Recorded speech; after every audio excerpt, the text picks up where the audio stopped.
محترمو مور خو لا پرېږده چې دا انسان دی زموږ استاد چې د زناور په مور باندې دې رحم وکړو هم الله جل شانه چې دې مرتبه درکړي داسې یو کیسه درته کومه چې د زناور د هوسۍ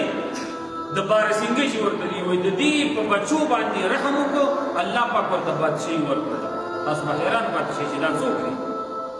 دې ته وایي سبکتګین سبکتګین یو غریب سړی دی او ښکار دی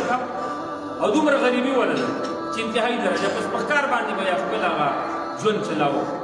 یو وخت یې ښکار ته ووته چې ښکار ته ووت ځنګل ته نو یو هوسۍ ولیدله په هغې باندې هغه خپل غشي استعمال کړه هوسۍ وتښتېدله خطا شول او د هغې نه یو بچی پاتې شو دی راوړه دی ځان سره راواغسته را روان دی د هوسۍ خو وتښتېدله هوسۍ چې پوه شوه چې زما بچی خو ښکاري ونیو